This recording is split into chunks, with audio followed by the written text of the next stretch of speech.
Welcome, everybody, to the 86th episode of the Jewish Drinking Show. I'm your host, Rabbi Drew Kaplan. I'm very excited to welcome first-time guest of the show, Noam Sachs Zion. Thanks very much. Absolutely. All right, so, for those less familiar with you, who are you? Okay. So first of all, thank you, because you've come to Jerusalem to my house. Yeah. You're sitting in my house. We can see out the window the Dead Sea. Yeah, it's gorgeous. Next to across the street, you can see the U.S. Embassy. And around the corner, you could find Shmuel Yosef Agnon's house, the Nobel Prize winner. So that gives you a certain orientation to where we are in space. And a little bit of background on who I am. I was born in Jerusalem. I grew up in the United States. I went to Columbia University, where I studied philosophy and worked on a PhD there. I got my rabbinic education a little bit at the Jewish Theological Seminary, though I never became a rabbi. And then mainly at the Hartman Institute, where I've been an educator and a teacher in Jerusalem for the last 40 years, just retired. And almost all my research really has been sponsored by the Hartman Institute. Wow, congratulations on your retirement. Hope it's a good thing. And if I have a place in the world to come, if I have a calling card, then it is a Haggadah that I produce called the Family Participation Haggadah. So far, we've sold about 300,000 copies of that book. And what's important is not how many copies we sold, but how many people have said this helped them to create their own seders. Later on, I produced another Haggadah with a friend of Rabbi Drew's, my son, Rabbi Mishael Zion, who also graduated from YCT. Mm-hmm.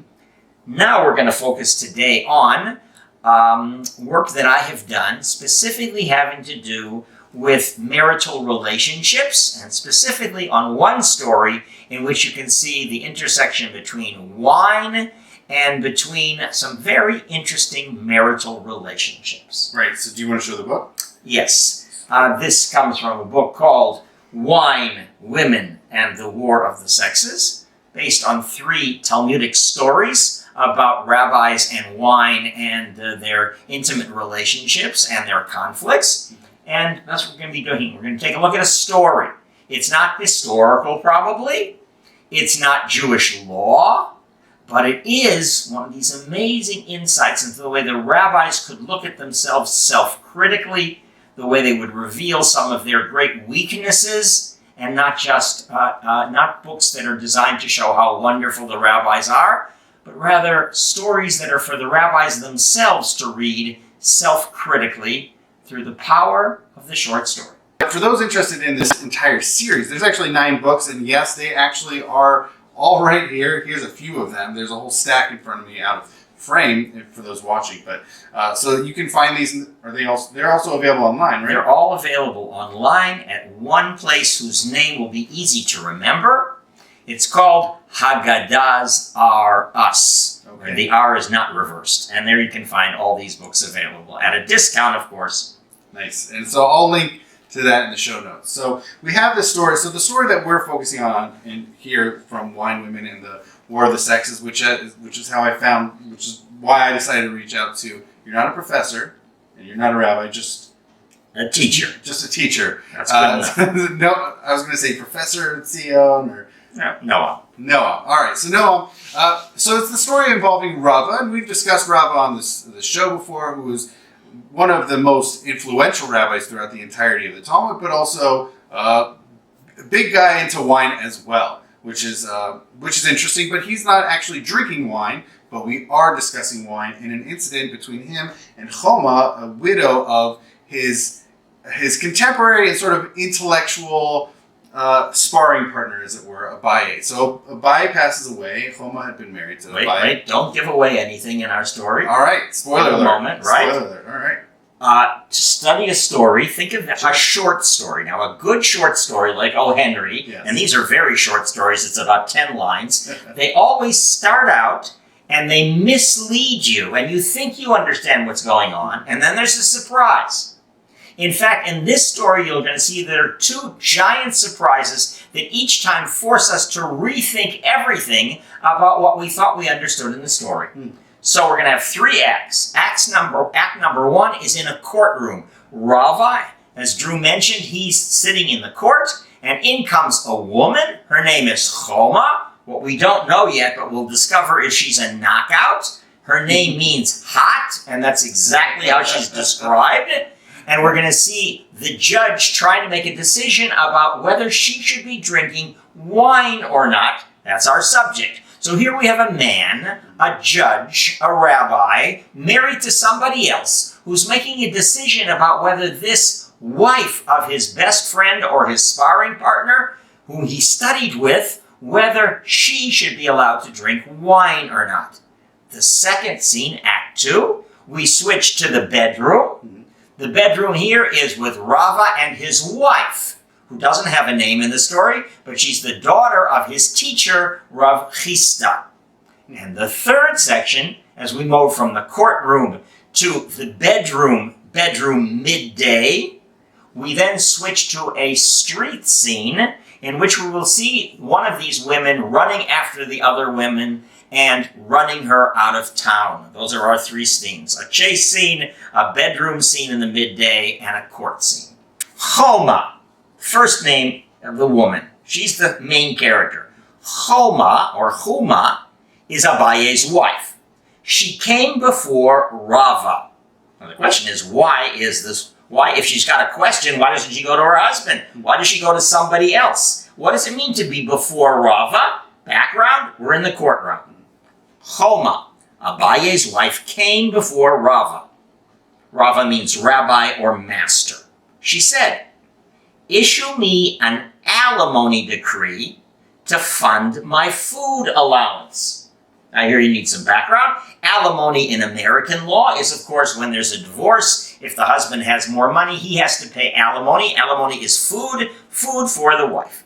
But in the rabbis don't have a notion of alimony. The only thing they have is when a woman's husband dies, according to the rabbis, the woman doesn't inherit anything that belonged to her husband. She inherits her own property she brought into the marriage. She doesn't inherit his wealth. His wealth goes to his sons, which may be shared sons or sons from a previous marriage. But who's going to support the widow? The answer is the sons, whether they like it or not, have to support the woman from the money they inherited from her husband.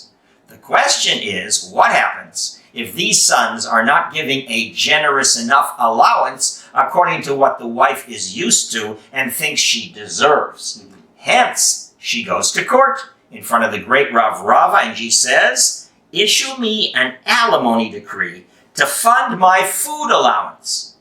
He issued it for her. Doesn't seem to be any problem here. We notice a woman has to go to court in order to get what she deserves because there's family conflicts here and because she doesn't have power over her own purse, part of the inequality in the system.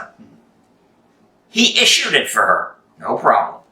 And then she said, "I also want a separate allowance. Issue an allotment of wine."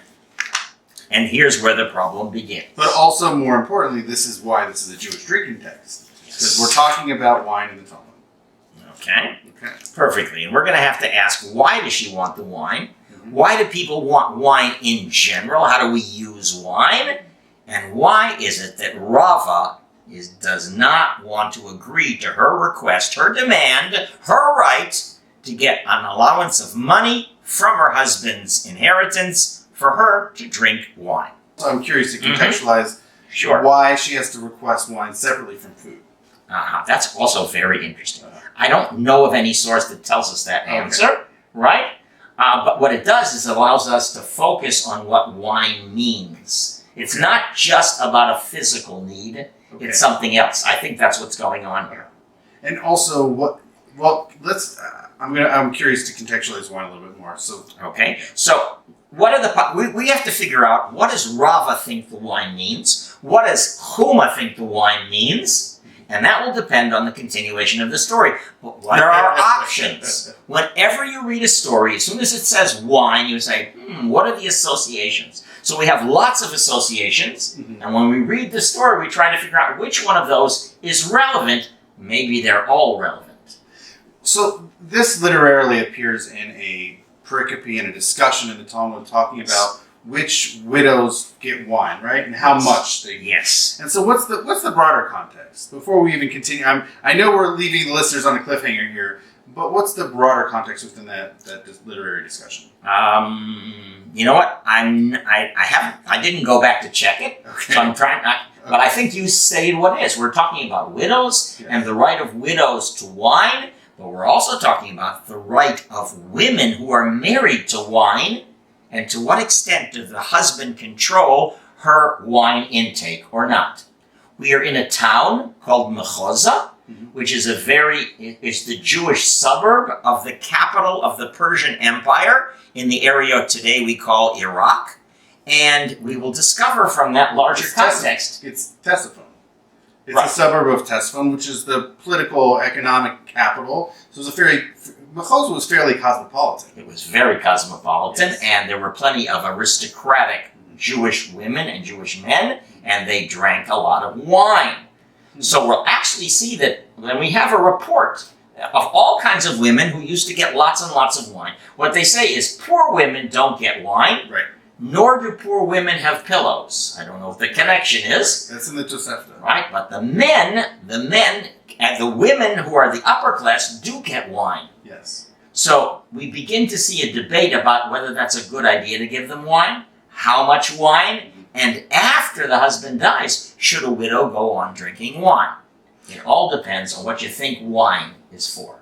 Well, so I'm deeply fascinated because this is at a time and a place where beer really is the beer of the land. Like, for instance, Rava's student, Rav Papa, was a huge beer brewer. Right. And at this time, beer was what they drank in Persia. Sure. People did have, Rava was a huge wine drinker. He loved his wine. They could get wine, but beer was really prevalent there. And so that's what I'm really fascinated by with the question around wine. It's not about drinking per se, because she has access to beer. So there is something special, I think, here in this conversation about wine per se. Okay, so let's talk about wine, and you'll fill in for beer, because I never studied beer at all, nor do I drink beer. Okay. So, and I certainly never had Persian beer. Yeah. Corona beer I once had. So the first thing about wine is that wine is used for kiddush. It's used for a toast, right? So wine is a way of raising it to a high social standing, and therefore when we're blessing Shabbat, we always do it over wine. Or with a wedding, also over. Right? The second thing, however, for wine is for comfort. When somebody dies, and actually that's the situation we're in, Homa's husband died, one of the ways to comfort you is to have wine.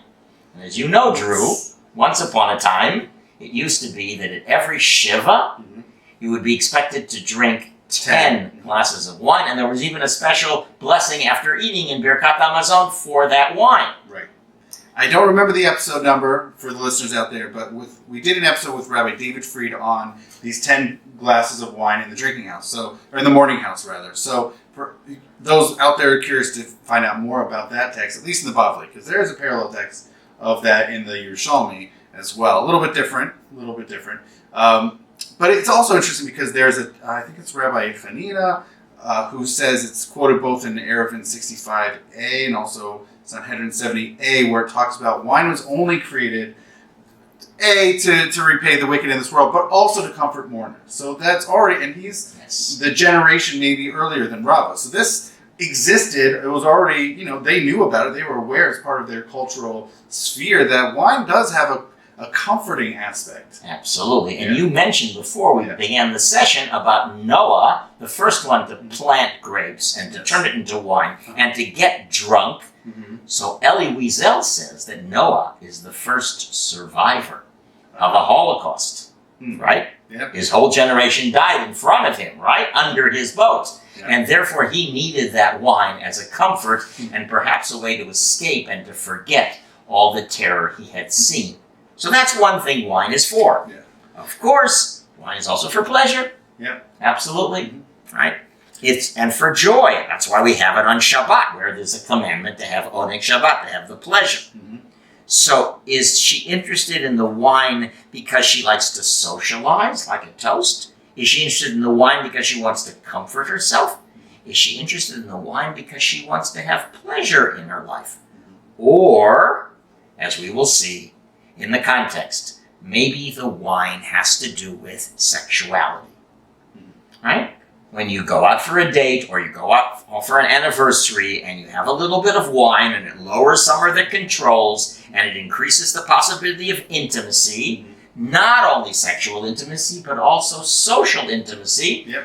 Because once the wine goes in, out comes the secrets. That's intimacy, sharing your secrets. Did you do a session yet about wine and secrets? Not an entire one, but I did talk about that Sugi and Erevin, in which that statement also comes out. That's also an Erevin. I also am wondering, yes, I totally agree, it also acts as a social lubricator. Lubricator of social intercourse, for sure. But I'm very curious about sort of this, you mentioned earlier, socioeconomic status. The poor, when there's a divorce, that sort of, poor women don't get it. Rich women do, and there's sort of, in between, it's great. It's a status. It's a status thing. And I'm wondering if for her, she was married to Abaye. Yes. There's a certain status there, and we already pointed out, they're in Mechoza. It's fairly cosmopolitan. Maybe she wants to keep a certain socioeconomic status, certainly amongst her friends, having nothing to do with anything sexual, but there is certainly something to be said for socioeconomic status, especially after the loss of a spouse. Good. You want to maintain appearances. Yes, and we know that even in our society, after a divorce, and sometimes after a widowhood, that there's a tremendous drop in your economic status, and therefore your social status, and that threatens your basic identity in a deep sort of way. Yeah. Absolutely. I hope you're enjoying this episode so far, but I wanted to break in and give you a sneak peek into the next episode featuring Dashiell Ferguson in our discussion about drinking in the book Chai Adam. Here we go.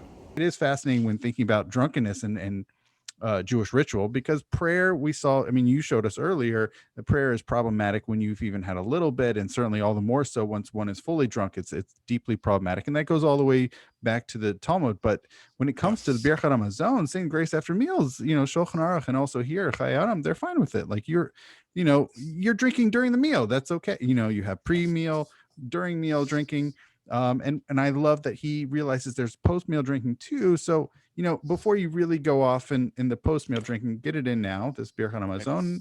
Yeah. But just there's also the absence of judgment. Yeah, just like harsh, like there's no judgment drinking or whatever. There's no judgment here. We're going to see a few this other is ones. part of life. He's like, this is part of life. Right. And this is how we fit it in within life. Right. We have our religious duties, and we have drinking, and they're not in conflict. And I'm still really shocked, by the way, about the Birchas Kohanim for the priest blessing. Yeah, you can even have a little whiskey before you go up. Right. I hope you enjoy that sneak peek into the next episode, which will feature Dashiell Ferguson. And just a note, it's not coming out next week. I'm going to take a month break. So that will be coming out mid-January. So look for that. And in the meantime, let's get back into this episode. What does Rava answer when she says, I want my right to a wine allowance?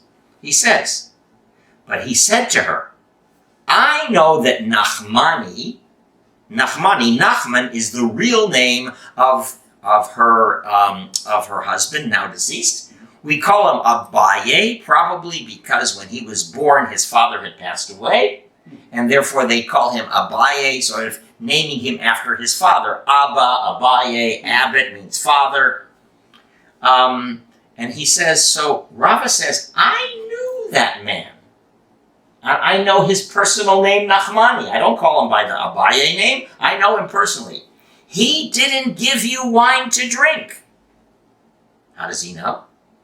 He says, I know that Naḥmani didn't drink. So you're lying. You're saying that you're accustomed to drinking wine with your husband, and therefore you have a right to continuation, and the sons have to provide the financial ability. But you're lying, because I know him better than you do. Now there's an interesting competition. Who knows Abaye or Naḥmani better? Is it his wife or his chavruta, his study partner, his sparring partner? Well, it's giving her the wine, not necessarily him drinking. It's giving her the wine. Right. So unless Rava was a frequent drinking partner of Abaye at his home, or double dating, how would he know? Right. Is wine always in public or not? So especially a marital. Maybe you could have wine drinking together in private. Right. Now, Ruth Calderon, Yeah. who used to be a member of the Knesset and who's a scholar of these kinds of stories, she says in this story, this is the competition over intimacy. Who knew him better? The background of this story is a story about mourning. They're both mourning the loss of Abaye. They're both trying to claim that they want to keep his memory alive. It could be that Rava is saying, I don't want his widow to start behaving like a floozy, drinking a lot of wine, because that will have a negative effect on his reputation. And she's saying, you didn't know him, I knew him, I really was intimate with him. Now you know, Drew, of course, that we say that chavruta is the closest relationship. There's an eros, not a sexual eros, but there's a love and a passion and a sharing that you often have more with your partner than with anybody else, your study partner.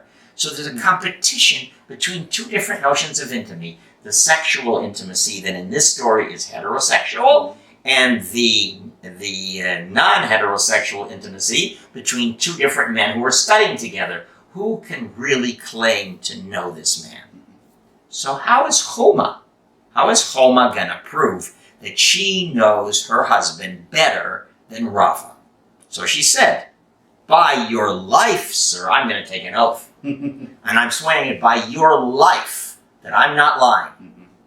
He did give me wine in a goblet. She imagines, she doesn't have the goblet like I do. She creates the image of the goblet, and she says, well, he used to pour me wine just like this, right? Like filling the goblet.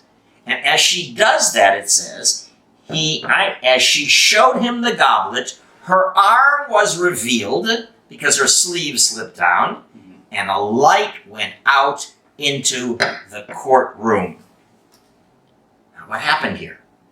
She created a scene, an intimate scene between herself and her husband. She brought that intimate scene into the courtroom, where generally women are not allowed, certainly not as judges or as witnesses, but here she has to come because she's making the claim for the wine. And she says, let me show you what really happened behind closed doors when he poured the wine.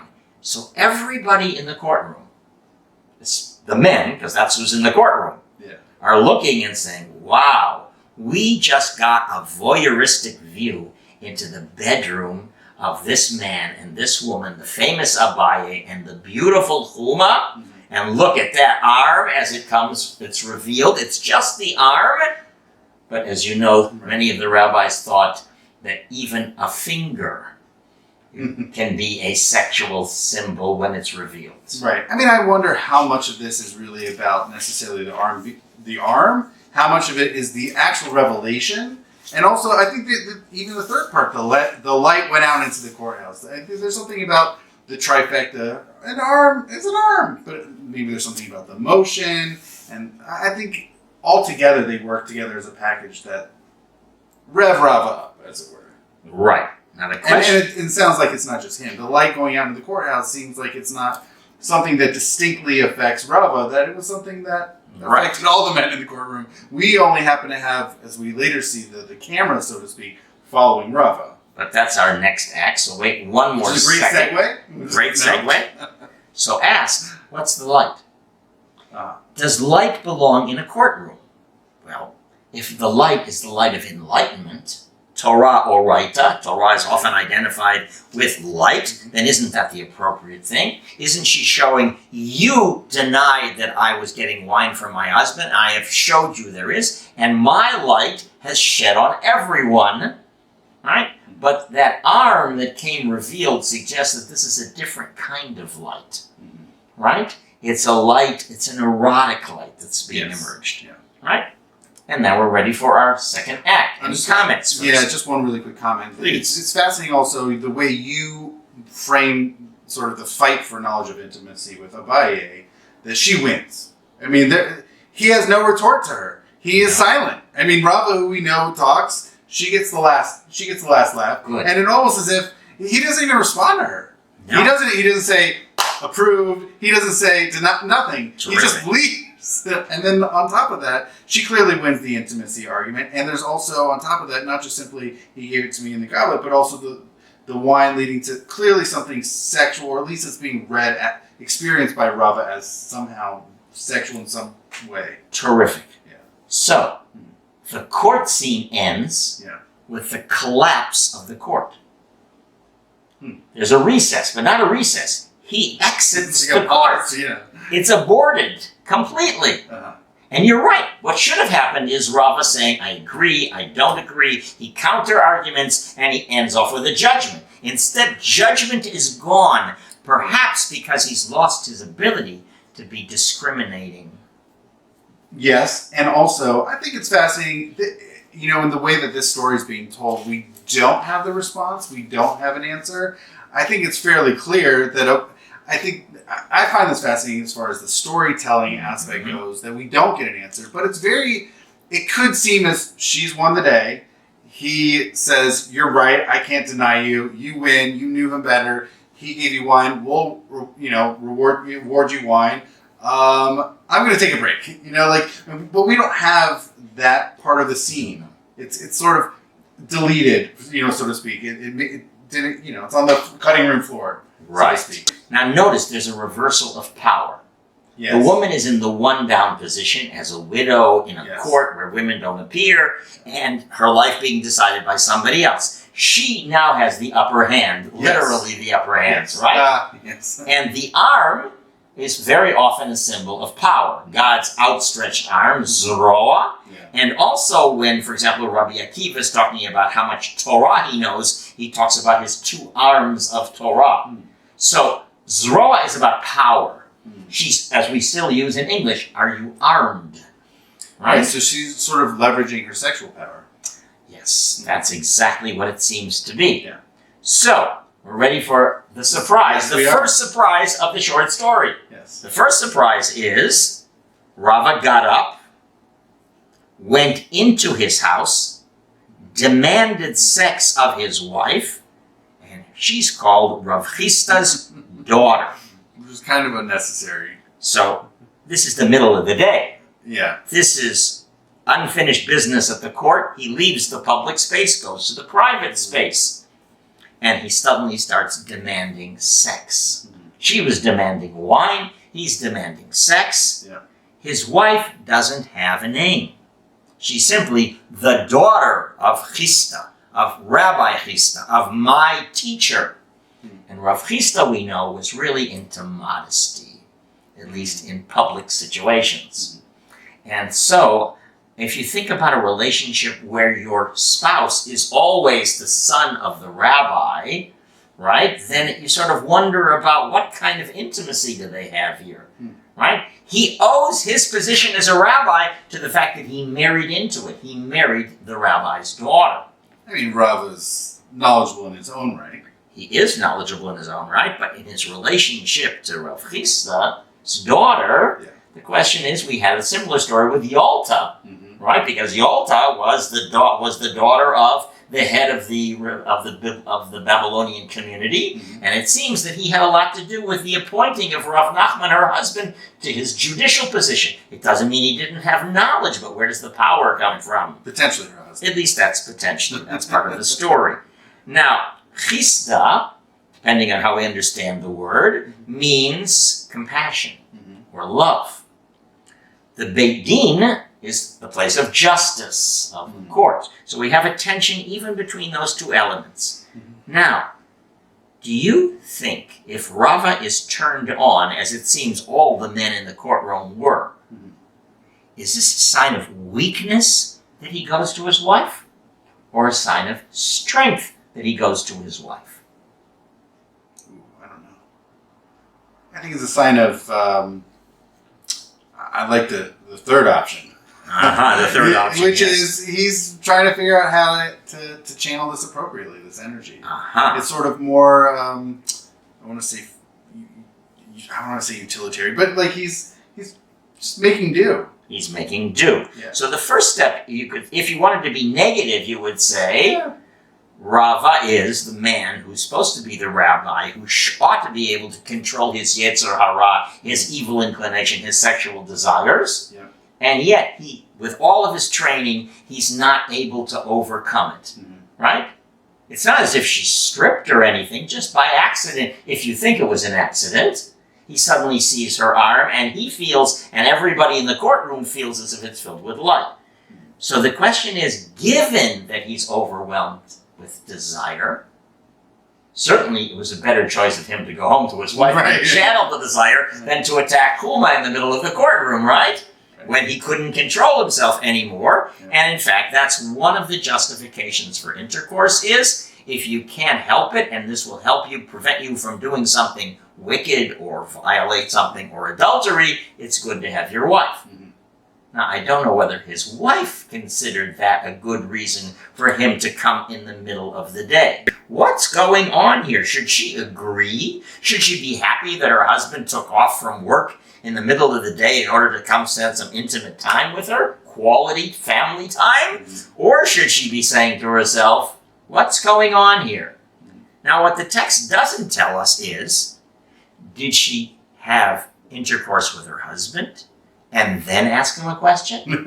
Or did she say, wait a minute before we do anything, despite your demanding sex, I have a question to ask. Well, it's funny because we don't know. It's not included in the story whether they did or didn't. That's right. And whether this question is, pre, post, or during even. Okay. Or maybe they don't get together at all, and she just was like, hey, this isn't normal. So Rav Ḥisda's daughter said to him, either after sex or instead of sex, what was going on just now in the courtroom?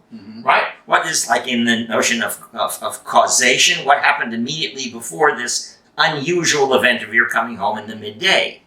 And he said to her, he says, Homa, Abaye's wife. He doesn't say that he's dead now. He doesn't say that the room was filled with light. He doesn't say that she acted out the giving of wine in an intimate situation with her husband. He doesn't describe an event. He just describes a presence. Homa, Abaye's wife. That's enough. Yeah. And she clearly knows him. Right? Or she clearly knows her. Oh, yes. That's all he needed to say. Right. So we come back to the meaning of Homa's name, because in many of these stories there's a playoff on the name. So in this case, Homa can mean wall, as in stopping, no, you're not going to have any sexual relationships, as in the Song of Songs, right? If you, my sister, say no to all of your suitors, and you're going to be like a wall, then in the future we will celebrate your wedding, but you better not be promiscuous before. Be a wall.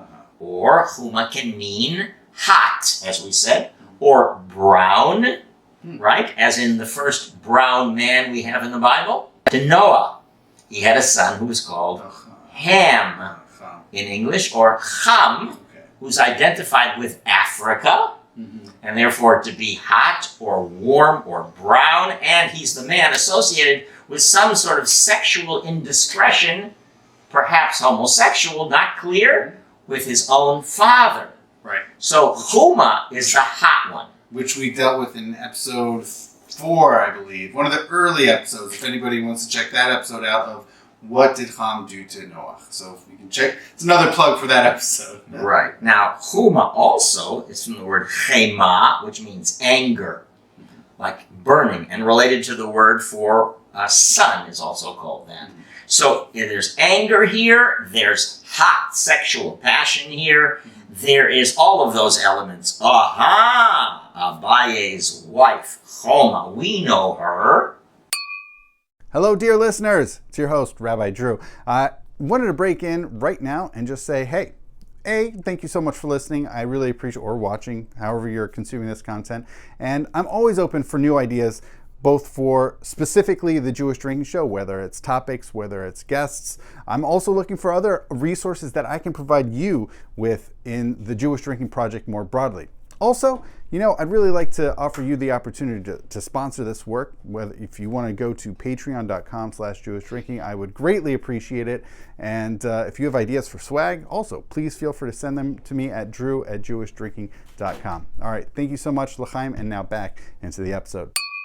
There is an argument among various contemporary commentators as to how to understand why Rava came home to his wife in the middle of the day.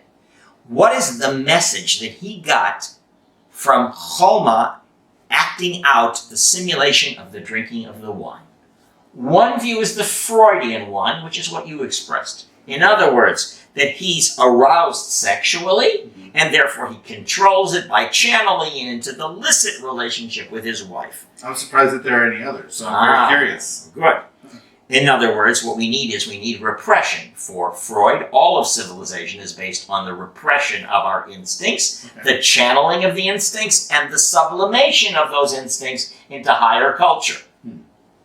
The second interpretation, and here I get this from Admiel Kosman, who's a well-known Israeli poet and a great Talmudist and has written much on many of these stories. He's the head of the first rabbinical school in Berlin, in Germany, after World War II.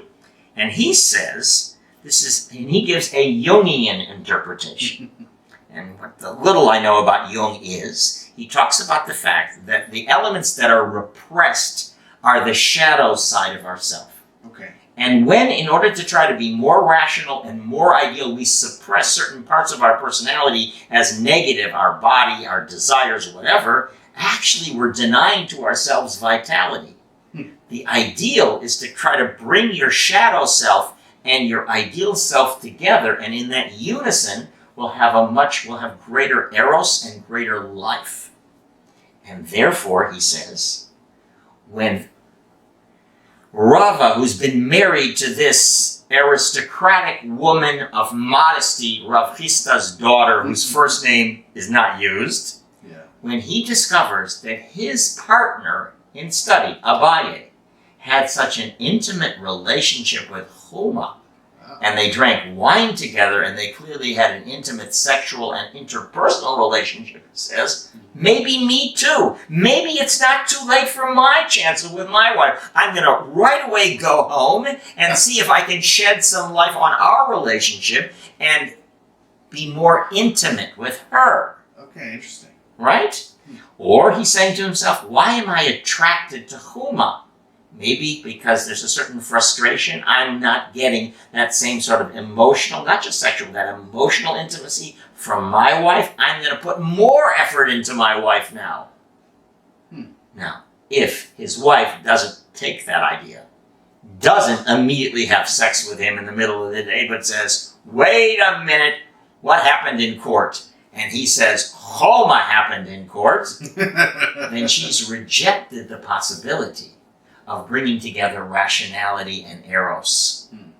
And in the name of law and order, repression, she's now going to take care of Homa because Rava didn't have the gumption. What are the gonads? What term would we use? Sure, that works. He didn't have, well, there's another word you can use as well. Yes. He didn't have those to control the situation. If he doesn't know how to control women with anarchic sexuality and wine, I'm going to show you how you do it. Ready for our third and last act? Absolutely. Okay. So, she went out after her. She knew where to find her. Went after her. She whacked her with a weapon. A kulpa. Now there's many interpretations. Some people it means like a stick, like a scepter, or like the symbol of authority, like a staff. The chief of staff has a staff. Some people think she took a trunk lock.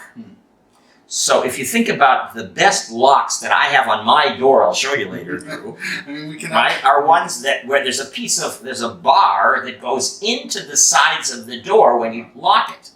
The same thing with trunks used to be locked with a metal bar that would go across to hold the lock.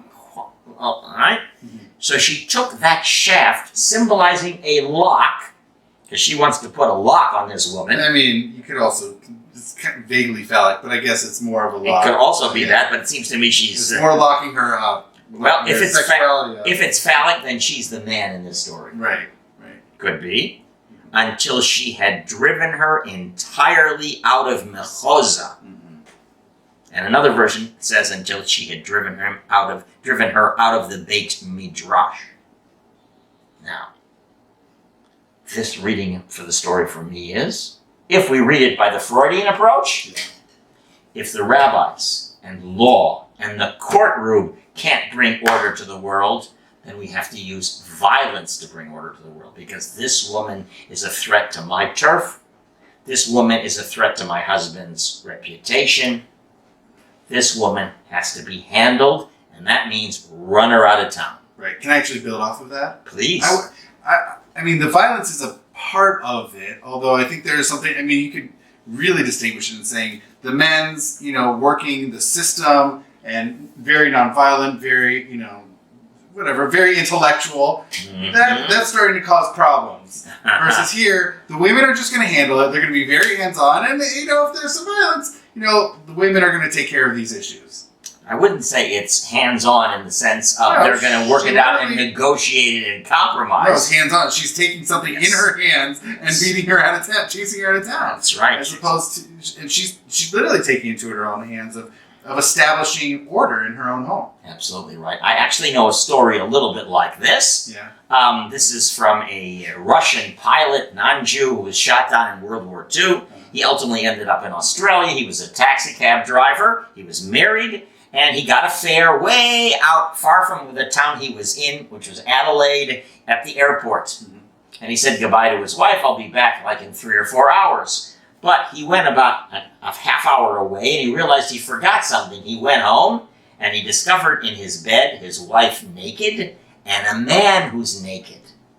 Now this is a little guy, but real tough. He grabbed the man who's naked, and he chased him out of a house, and running after him the whole way, him naked, running through the city of Adelaide, running him out of town, and shaming him to boot. So I have a little bit of that in this story as well. This is not just law and order, this is also her personal vengeance. Shaming this woman who shamed her husband in public. I mean, so I have two responses. It's actually unclear if she was actually shaming her husband, Rava. Rava did seemingly leave really quite hastily. Yes. But the other didn't thing, look good. But this third act of her actively trying to run her out of town makes Homa in the first act is very sympathetic. Yes. Very sympathetic. She's just requesting these things. Right. And she really only showed her, the pouring thing only when asked and really needing to establish proof. But, so she was very sympathetic. But the way that this act is turning out seems that it was almost that she was, I don't know, for lack of a better term, like we mentioned earlier, sort of leveraging her sexual power in that instance. And here she says, look, don't use that around my husband or really anybody. You need to get out. This is not okay. So, Rav Drew, you have now identified what's the secret fascination of these short stories. Okay. You have 3 characters in this short story. Each one has a different perspective. Yep. They never tell you exactly what they think. They hint. At the beginning, it's Homa, so we have her perspective. Yeah. Then we suddenly switch and we see Rava's perspective, right? And now we see Rav Ḥisda's daughter's perspective. Now, who's got the handle on objectivity? Maybe none of them. But at every stage, we, the reader, are going to have to reread the story when we get added information. Yeah. So at the beginning, we didn't know Homa was a bombshell, even though she had a hot name. She is a bombshell, right? Yes. Now, we didn't know the following thing. We didn't know what her background was. And now we get her background in what is Rav Ḥisda's daughter screaming at this woman as she runs her out of town. She said to her, "You have already killed off 3 husbands, and now you've come to kill off another one?" So Homa, this is not the first time she's widowed. It's the 3rd time she's widowed. Now, we could say that makes her even more tragic and more compassionate. But actually, the rabbis didn't think it that way. They called her an Isha Katlanit. They said it's not by accident that she has killed, this killer wife has killed off 3 husbands now. How did they die? It doesn't say she chopped them like, what was it, what's the 40 whacks? It doesn't say that she killed them, but it seems to, and it doesn't look good that every time she gets married, she knocked off another one. Now, here we can really see a misogynist fear of women, that the woman is the cause of these 3 deaths, and therefore the rabbis say you're not allowed to marry a woman the 4th time if after the first 3 times her husband has died. It's too dangerous. Well, that's not here immediately in this. So here's what I'm getting at of this. Okay. So, the absolute first thing, unquestionably, is Rava's wife knows her. Yes. She knows her. She knew where to find her, and she knows this very intimate information about her. Yes. And she's also very passionate too. Yes. And I also think so. That's one perspective. Also, it sounds like Homa had no problem getting married. Men knew how to find her. Right. She has no problem attracting new husbands to take care of her. That's true. Right. Now, in fact, there is a discussion about Abaye and Rava about the issue of the killer wife. Oh, okay. In fact, it always gets mixed in with the son, with the boy who's a hemophiliac, as we would call it today. The question is, if you've circumcised the first son, who then dies, probably hemophilia, and then what happens with the second son? And again, you circumcise that child. Do you then circumcise the 3rd child with the danger that the 3rd child will die? And there's a discussion about that. Do we stop after the 2nd, or do we actually do 3 of them? And then the sugya transitions, what about after the 2nd? The wife who lost 2 husbands? The wife who lost 3 husbands? And then they say, Abaye decided that he was going to marry Homa, even though it was after the 3rd husband. So he knew. So Rava said, you never should have done that. And his wife, Rava's wife, is saying, you are a killer. You now want to get my husband. You want to marry him, whether a polygamous marriage or to replace me with you. That's a real competition. And then you're going to end up causing his death. I am protecting my husband, not only my own rights, but my husband from you. In Western tradition, that's called a black widow, because a black widow spider is known after copulating, after intercourse, after becoming pregnant, with eating her husband, and therefore this image. So there's a lot going on in this story. Multiple points of view, and perhaps we need to drink a glass of wine in order to let really the digest the story. story. To really digest the story. Great. That was really fantastic, Noam. I really appreciated this dissecting and really unpacking of this Talmudic incident involving wine, which is very relevant to the Jewish drinking show. It's certainly there. It's certainly there. And so I appreciate it. I think this is really fantastic. And is there anything you want to promote? Yes, a little bit. As you can see, I have a lot of interest in these topics of intimacy, and this is a book that just came out from the Jewish Publication Society. 2021. It's called Sanctified Sex, and what it's really about is a great Jewish debate about marital intimacy, pro and con. If you want to be spiritual, does that allow you to have an intimate sexual relationship with your wife? Or does spirituality and sanctity go specifically with coming together with your spouse? Which is related to the topic of our episode right here. Absolutely right. Okay. Absolutely right. All right. Well, Noam, thank you so much. This Pleasure. is really fantastic. And l'chaim.